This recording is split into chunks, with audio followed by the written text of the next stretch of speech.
अऊज़ुबिल्लाहि मिनश्शैतानिर्रजीम बिस्मिल्लाहिर्रहमानिर्रहीम वमा अक्सरुन्नासि वलौ हरस्त बिमुमिनीन। मगर तुम ख्वाह कितना ही चाहो, इनमें से अक्सर लोग मान कर देने वाले नहीं हैं। यानी उन लोगों की हठधर्मी का अजीब हाल है। तुम्हारी नबूवत की आजमाइश के लिए बहुत सोच समझ कर और मशवरे करके जो मुतालबा उन्होंने किया था, इसे तुमने भरी महफिल में बर्जस्ता पूरा कर दिया। अब शायद कि आप मुतवक्के होंगे कि इसके बाद तो इन्हें ये तस्लीम कर लेते हैं। कोई तामुल ना रहेगा कि तुम ये कुरान को तस्लीफ नहीं करते, बल्कि वाकई तुम पर वही आती है। मगर यकीन जानो कि ये अब भी ना मानेंगे और अपने इनकार पर जमे रहेंगे।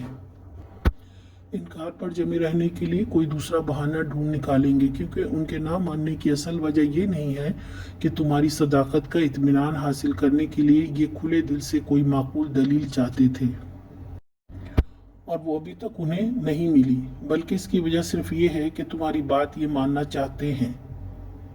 इसलिए उनको तलाश दरअसल मानने के लिए किसी दलील की नहीं, बल्कि ना मानने के लिए चाहिए।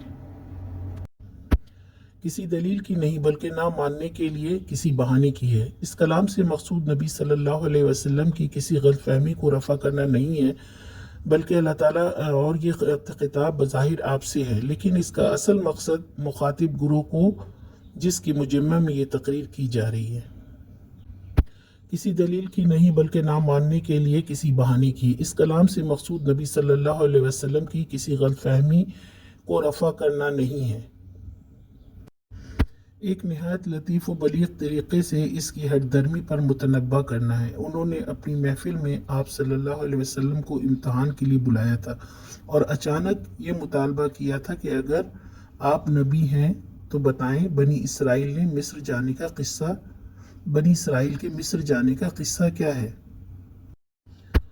इसके जवाब में उनको वहीं और उसी वक्त पूरा किस्सा सुना दिया गया और आखिर में ये मुख्तसर सा फ़िक्रा कहकर आईना भी उनके सामने रख दिया गया कि हठ धर्मों, इसमें अपनी सूरत देख लो, तुम किस मुंह से इम्तहान लेने बैठे थे। आज का सवाल, इस आयत में अक्सर उन्नास से कौन लोग मुराद हैं?